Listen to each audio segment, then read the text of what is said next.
오늘 설교 말씀은 염려하는 사람들을 염려하는 마음으로 전하는 설교입니다. 그런데 어떻게 염려하지 말라고 설교해야 할지, 또 모든 사람들이 다 알고 있는 이런 이야기를 어떻게 전해야 할지 정작 저는 한 주간 동안 많은 염려를 하였습니다. 염려하지 않는 사람이 있을까요? 어느 누구도 이 염려라는 단어로부터 자유로운 사람은 없을 것입니다. 모든 인간은 이 염려라고 하는 큰 질병을 앓고 있습니다. 사실 우리 주위에 너무 가까이 있어서 그 폐해가 잘 느껴지지 않을 뿐이지 우리 인간에게 큰 치명상을 입히는 것이 바로 이 염려라고 하는 독한 병입니다. 인간의 오랜 역사 속에서 얼마나 많은 사람들이 이 염려라고 하는 질병에 고통스러워하였는지, 이 염려라고 하는 이 장막에 갇혀서 인생을 허비하였는지 모릅니다. 인간의 삶을 불행으로 만드는 그 단초에는 늘 염려라고 하는 독이 자리하고 있습니다. 염려처럼 끈질긴 것이 없습니다. 왜 염려할 필요가 없는지를 잘 설명해주고 위로해 줄 때에는 고개를 끄덕입니다마는 그 설명이 끝나기가 무섭게 돌아서면서 하지만 이라는 생각과 더불어 다시 염려는 우리의 마음을 지배하곤 합니다. 염려처럼 전염성이 강한 것도 없지요. 마음과 생각으로 염려가 시작이 됩니다마는 그 염려는 곧 우리의 모든 인격과 몸을 지배하게 됩니다. 모든 영역에서 염려는 힘을 발휘합니다. 더 나아가서 어떤 사람이 염려를 하게 되면 그 옆에 있는 또 다른 사람이 염려를 하게 되고, 그리고 또 다른 사람이 염려하게 됩니다. 더 나아가서 염려처럼 우리의 믿음을 흔드는 것도 없습니다. worry라고 하는 영어 단어, 이 원래의 어근의 뜻은 물어뜯다라는 의미를 가지고 있다고 합니다. 염려는 우리의 마음을 물어뜯고, 그리고 나아가서 우리의 영혼을 물어뜯어서 우리의 찬송과 기도가 끊어지도록 만들곤 합니다. 오늘 본문 말씀은 우리가 너무나도 잘 알고 있는 예수님의 말씀입니다. 염려하지 말라는 주님의 말씀이죠. 주님께서는 이 말씀을 통해서 우리가 염려해야 하지 않아야 할 이유들을 하나씩 설명해 주셨습니다. 첫째로 주님은 우리의 염려가 우리의 몸과 목숨을 상하게 할 수도 있음을 말씀하셨습니다. 25절 말씀입니다. 그러므로 내가 너희에게 이르노니 목숨을 위하여 무엇을 먹을까 무엇을 마실까 몸을 위하여 무엇을 입을까 염려하지 말라.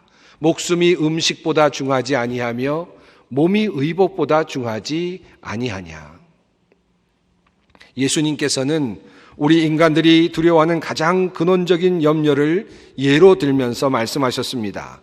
무엇을 먹을까? 무엇을 마실까? 무엇을 입을까? 염려하지 말라. 이 말씀은 어느 레스토랑에 들어가서 메뉴를 선택하거나 또는 의류점에 가서 옷을 고르는 그러한 선택의 어려움을 말하는 것이 아닙니다. 인간으로서 최소한 먹고 살 수는 있을까? 다른 사람들처럼 생계를 유지하면서 살아갈 수는 있을 것인가 하는 염려와 걱정으로 살아가는 그와 같은 사람들을 향하여 주시는 주님의 말씀입니다. 그런데 주님께서는 이 먹을 것, 마실 것을 염려하는 사람들의 이야기를 하시면서 목숨이 음식보다 중하지 아니하며 몸이 의복보다 중하지 아니하냐라고 그렇게 말씀하십니다.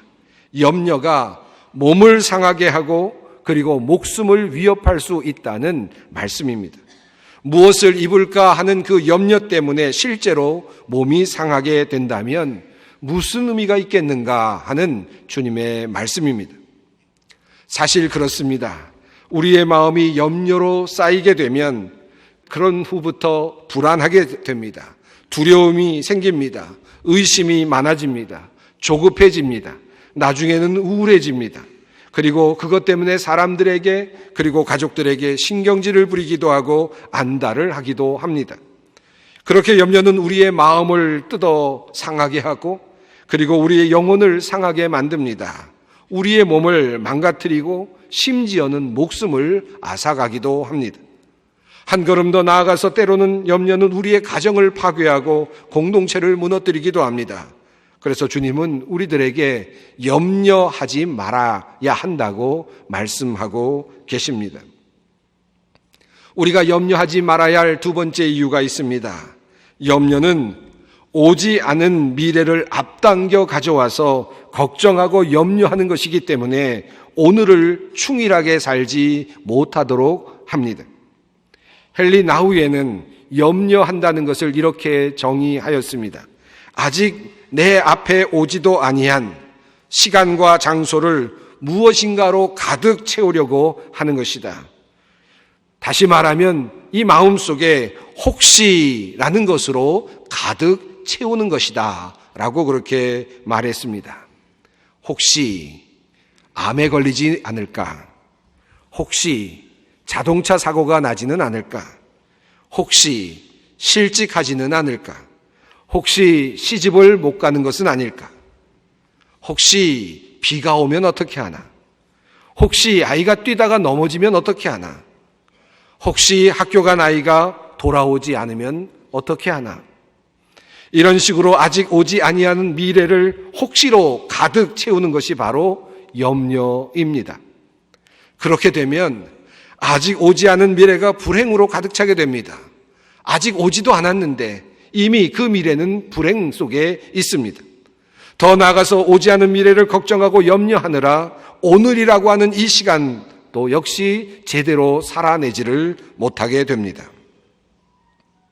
어린아이가 신나게 길에서 내리막으로 뛰어내려갑니다. 그러면 엄마는 따라 내려가면서 말합니다. 안 돼, 안 돼. 왜 안 된다고 그럴까요? 이유는 뛰다가 넘어질 것을 염려하기 때문입니다. 그러니 안 된다는 말이 먼저 나옵니다. 아이가 뛸 때 함께 뛰면서 함께 기분 좋게 뛰어내려가지를 못합니다. 아이가 넘어지는 그 미래를 먼저 걱정하기 때문입니다. 함께 뛰어놀 수 있으면 얼마나 좋겠습니까? 그러나 엄마는 염려 때문에 그런 시간을 보내지를 못합니다. 대학 입시를 하는 학생들과 부모는 아직 오지 않은 미래를 걱정하면서 살아갑니다. 대학 입시에 떨어지면 어떻게 할까? 아직 입시도 시작이 되지 않았는데 걱정하느라 몸도 상하고 마음도 상합니다. 더 나아가서 그런 걱정하느라 잠을 이루지 못합니다. 정작 그래서 공부가 제대로 되지 못합니다. 참으로 안타까운 일들이 반복됩니다.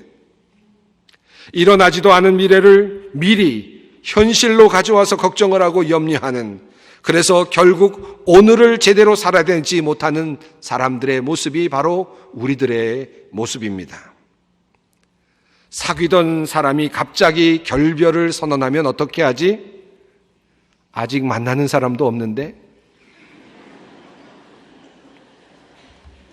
아기를 못 갖게 된다면 어떻게 하지? 아직 결혼도 안 했고 결혼할 사람도 없는데? 아빠의 사업이 망하면 어떻게 되지? 아직 아빠는 사업을 구상 중인데? 우리는 왜 이렇게 먼저 앞으로 달려가서 걱정을 하는 것일까요? 그런데 걱정하느라 실제로 오늘이라는 귀한 날을 제대로 살지 못하는 경우가 너무나 많습니다. 그러므로 예수님께서 말씀하십니다. 그러므로 내일을 위하여 염려하지 말라. 내일은 내일이 염려할 것이요 한 날의 괴로움은 그 날로 족하니라. 세 번째로 우리는 종종 일어나지 않을 것을 염려하는 경향이 있습니다. 염려와 관련된 이야기 중에 아주 고전적인 예화가 있습니다. 아서 랭크라고 하는 사업가의 이야기입니다. 아마 여러분께서는 몇 번 들어보셨을 것입니다. 그래서 제가 이 이야기를 해야 되나 안 해야 되나 많이 염려했습니다. 그러나 한번 해보겠습니다. 늘 걱정이 많고 염려가 많아서 사업을 하기가 쉽지 않았던 아서 랭크가 있습니다. 그는 염려하느라고 매일매일 힘들고 불안하게 살았습니다. 그러다가 한 가지 생각을 합니다. 일주일 중에 하루를 하루만 염려하는 날로 정하자는 것입니다. 그래서 염려 상자를 만들어 놓았다고 합니다. 그래서 그곳에 매일매일 살다가 지나다가 염려가 생겨나면, 걱정거리가 생기면 그 염려 상자에 적어서 넣곤 했습니다. 그리고는 생각을 하지 않는 것입니다. 수요일만 그 모든 것들을 풀어서 다시 읽어보면서 염려를 하기로 한 것입니다. 집중적으로 염려하는 날이 수요일이 된 것이죠. 드디어 수요일이 되어서 염려 상자를 열어보았습니다. 과연 많은 염려 종이들이 나왔습니다. 한 장씩 한 장씩 읽어가면서 이제 본격적으로 걱정을 하기 시작합니다. 그런데 놀랍게도 며칠 사이에, 한 주일 사이에 저절로 많은 것들이 해결이 되어서 더 이상 걱정거리가 아닌 것들이 70% 이상이 되더라라는 이야기입니다. 사실 이런 이야기가 아니더라도 우리 주위에서 일어나는 일들을 보면 정말 우리들이 너무 많이 일어나지도 않을 일들을 걱정하고 있구나 하는 것을 알게 됩니다. 이런 식입니다. 병원에 가서 MRI 촬영을 합니다. 간에 알갱이 몇 개가 발견되었다고 합니다. 그래서 의사 선생님이 스캔을 다시 하도록, 촬영하도록 합니다. 그리고 병원을 나옵니다. 나오면서 걱정과 염려가 생겼습니다. 혹시 간암일 수도 있다는데 간암이면 어떡하지? 간암이라고 진단이 나오면 가족들에게 알려야 하나 말아야 하나? 수술을 받아야 할까 아니면 자연치유를 노력해야 할까? 자연치유를 위해서 시골로 내려가면 누가 나를 따라가 줄까? 하던 일을 어떻게 해야 하나? 사표를 내야 하나? 아니면 휴직 처리를 해야 하나? 개인 사업이라면 내가 하던 이 사업을 누가 맡아서 과연 잘 해낼 수 있을까? 수술을 받는다면 어느 병원에서 수술을 받아야 할까? 혹시 수술을 받다가 의사 선생님이 실수를 하면 어떻게 하지? 수술을 받기 위해서 마취를 하고 깨어나지 못하면 어떻게 되지? 내가 죽으면 어떻게 하지? 나의 배우자는 어떻게 하나? 자녀들은 어떻게 되는 것이지? 저의 정신 상태를 이야기하는 것은 아닙니다. 염려를 하는 사람들의 마음을 한번 상상해 보았습니다. 그런데 사실 이러한 염려들은 며칠 후 병원에 가서 의사 선생님이 별 문제 없는데요 라는 말과 함께 모두 다 사라질 그런 걱정들 아닙니까? 쓸모없는, 쓸데없는 걱정들입니다. 네 번째로 우리 예수님께서는 우리가 염려해도 소용이 없는 것들을 염려하고 있다고 말씀하고 계십니다. 6장 27절 말씀입니다. 너희 중에 누가 염려함으로 그 키를 한 자라도 더할 수 있겠느냐. 이 말씀은 우리가 종종 인간이 할 수 있는 영역이 아닌 하나님에 관한 부분을 붙잡고 쓸데없이 걱정하고 근심하고 염려할 필요가 있겠는가라는 주님의 물음이기도 합니다. 암에 걸리면 어떻게 하나 염려하지요? 그렇다고 우리가 암에 걸리지 않습니까? 염려한다고 암에 걸리지 않겠습니까? 암이 걸리는 것은 우리가 염려하는 것과는 상관이 없습니다. 물론 암에 걸리지 않기 위해서 조심할 수는 있습니다. 그러나 염려한다고 암에 걸리지 않는 것은 아닙니다. 우리의 영역을 넘어섭니다. 제가 미국에 살 때 산 위에 좋은 집을 사서 살고 계시는 한 분이 계셨습니다. 이름도 까먹었고요. 얼굴도 잘 기억이 나지 않습니다. 그런데 딱 기억나는 한 가지가 있습니다. 그분이 매우 큰 염려를 하고 계셨습니다. 산 위에 살면서, 산 위에 아주 좋은 집에 살면서 늘 그의 마음의 걱정은 산불이 나면 어떻게 하는가 하는 것이었습니다. 그러면 차라리 도시에 내려가서 사시지.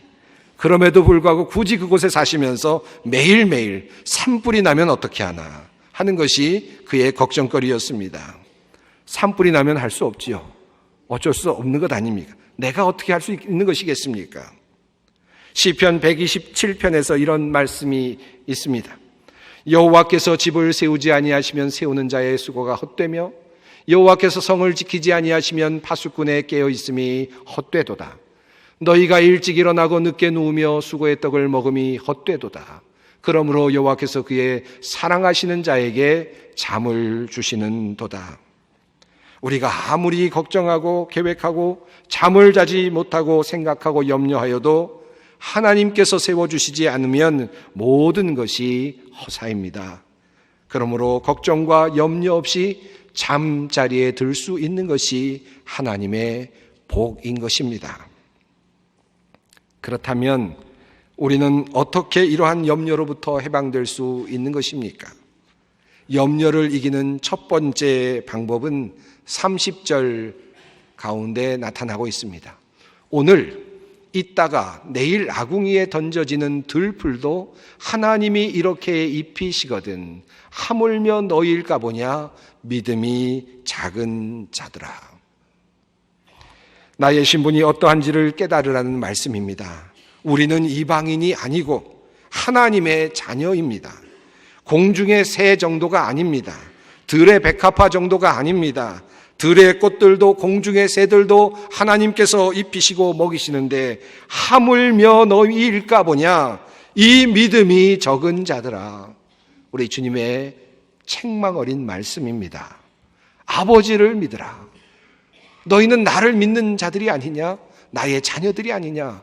주님의 말씀입니다. 어렵게 자수성가한 친구가 있습니다. 열심히 공부해서 의사가 되었습니다. 나이 50이 거의 다 되도록 결혼도 하지 못하고 열심히 가족들을 섬기며 살았습니다. 늙으신 아버지 어머니를 부양했고 직업이 없는 동생들을 뒷바라지했습니다. 자신이 벌어오는 것을 가지고 살림을 하느라 걱정과 염려가 끊이지 않았던 친구입니다. 늘 가계부를 적고 하루하루 필요한 물건들을 계산하고 집을 옮기는 문제, 전세를 얻는 문제, 동생들에게 가게를 얻어주는 문제, 아버지의 건강 문제 등으로 늘 붙잡고 씨름하던 친구였습니다. 그 친구가 세례를 받던 날 저에게 하였던 말이 잊혀지지 않습니다. 이제 나에게도 의지할 분이 생겼으니 참으로 기쁘다. 나의 걱정과 근심을 내어놓을 수 있는 의지할 분이 생겼으니 이제 내 마음이 평안해진다 라고 그렇게 그는 말했습니다. 이것이 믿음입니다. 우리 주님 말씀하십니다. 하물며 너희일까 보냐 믿음이 적은 자들아. 어린아이가 소파에서 아버지에게로 위에서 달려들어 뛰어내립니다. 아버지는 그 아이를 붙잡습니다. 그러면 아이는 까르르 웃고는 다시 올라갑니다. 소파에 올라가서 다시 뛰어내립니다. 아버지는 또다시 받아냅니다. 아이는 또다시 웃고는 다시 올라갑니다. 그리고 또다시 뛰어내리죠. 아이를 붙잡습니다. 이 아이가 만약에 염려가 있었다면, 아빠가 혹시 안 받아주면 어떻게 하나 하는 염려가 있었다면 뛰어낼 수 있었겠습니까? 아빠를 믿기 때문에 뛰어내리는 것입니다. 즐겁게 뛰는 것입니다. 그리고 즐거움을 누리는 것입니다. 놀이가 되는 것입니다. 염려가 사라지면 놀이가 생겨납니다. 이것이 바로 하나님께서 우리에게 알려주시는 말씀입니다. 하물며 너희일까 보냐 믿음이 작은 자들아. 두 번째로 우리 주님께서 우리에게 말씀하시는 염려를 극복하는 방법은 우리의 시선을 다른 곳으로 향하는 것입니다. 보다 근원적인 것으로 우리의 관심을 두는 것입니다. 내가 왜 우울하지? 라고 생각하는 사람들은 도리어 다른 친구들을 만나서 함께 만나고 사귀고 하면 도리어 자신의 우울감을 잊어버릴 수가 있습니다. 33절의 말씀입니다. 그런즉 너희는 먼저 그의 나라와 그의 의를 구하라. 그리하면 이 모든 것을 너희에게 더하시리라. 염려를 극복하기 위해서 우리의 삶의 가치관이 달라져야 할 것을 말씀하고 계십니다. 물질적인 것, 명예, 건강, 이러한 세상적인 것에 관심을 갖게 되면 결국 우리는 염려로부터 빠져나올 수 있는 방법이 없습니다. 내가 암에 걸리면 어떡하지? 죽을 수도 있겠구나. 하지만 그것이 내게 무엇을 의미하는가? 내가 죽어도 하나님의 나라가 약속되어 있으니 무엇을 겁낼 것인가? 내가 살아있는 동안 하나님의 일을 하며 열심히 살다 하나님 나라에 갈 것이다. 이렇게 생각하면 염려는 자리할 곳이 없습니다.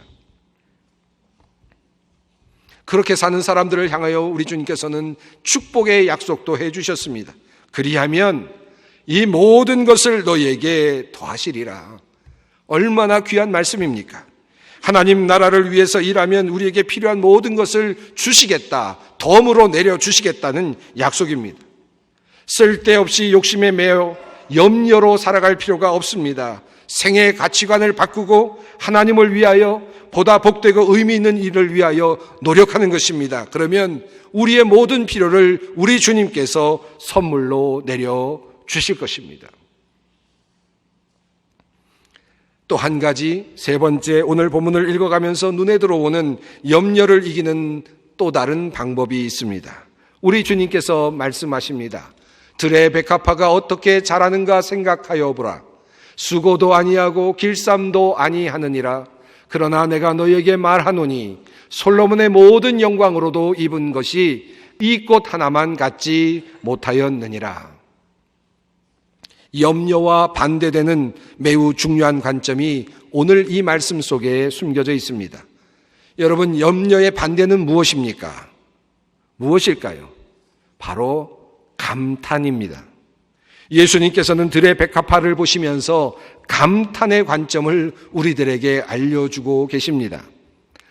우리도 역시 얼마든지 백합화를 보면서 염려해 줄 수 있습니다. 예수님도 그렇게 하실 수 있었습니다.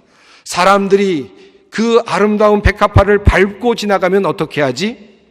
홍수가 나서 들판에 물이 가득 들어와서 백합이 그만 물에 떠서 죽게 된다면 어떻게 하지? 백합은 왜 하필이면 저곳에 태어났을까? 왜 하필이면 저 백합은 저 큰 나무 아래에서 싹이 났을까? 저 큰 나무 때문에 저 백합이 결국 죽게 되면 어떻게 하지? 우리는 얼마든지 들판에 있는 그 백합을 보면서 걱정해주고 염려해줄 수 있는 것들은 많습니다. 그러나 예수님은 들에 핀 그 백합화를 보시면서 그와 같은 염려를 하지 않으셨습니다. 도리어 감탄하셨습니다. 솔로몬의 영광으로도 그 입은 것이 이 꽃 하나만 같지 않구나. 얼마나 아름다운가, 얼마나 멋진가, 그 자체로서 얼마나 존귀한가. 우리 주님께서는 백합화를 보시면서 감탄의 방식을 적용하셨습니다. 우리 어머니가 치매에 걸리시면 어떻게 하지? 오지도 않은 미래를 걱정하느라 어머니를 미리부터 치매 환자로 만들 필요가 있겠습니까? 지금 환하게 웃으시는 어머니를 보면서 웃으셨구나 라고 환호하는 것입니다. 멋지시네요. 아직 몸이 움직이시네요. 잘 걸으시네요. 하나님, 오늘 어머니와 아버지와 이렇게 좋은 시간 주셔서 감사합니다. 잘하는 우리 아이들 공부 못해서 좋은 학교 못 들어가면 어떻게 하지? 걱정과 염려로 미리 당겨서 불행한 삶을 살지 말고 웃으며 천진난만하게 자라나는 아이를 보면서 감탄하는 것입니다. 어쩜 이렇게 예쁜 아이가 나에게 주어졌지? 공부가 문제냐? 지금 너의 모습이 참 아름답구나. 감탄하는 것입니다. 감탄은 감사로 이어집니다. 감사는 찬송으로 이어지는 것입니다. 사랑하는 성도 여러분, 오늘 저는 여러분이 너무나도 잘 아시는 이 내용을 설명하고 있습니다. 염려하지 맙시다. 누가 모르는 것입니까? 제가 이렇게 말씀드린들 여러분의 염려가 그렇게 많이 사라지겠습니까? 그러나 저는 주님의 말씀을 붙잡고 다시 여러분에게 말씀합니다. 염려하지 마십시오. 도리어 감탄하십시오. 믿으십시오. 주님의 나라를 구하십시오. 오늘 우리 주님께서 말씀하십니다. 그러므로 염려하여 이르기를 무엇을 먹을까, 무엇을 마실까, 무엇을 입을까 하지 말라. 이는 다 이방인들이 구하는 것이라. 너희 하늘아버지께서는 이 모든 것이 너희에게 있어야 할 줄을 아시느니라.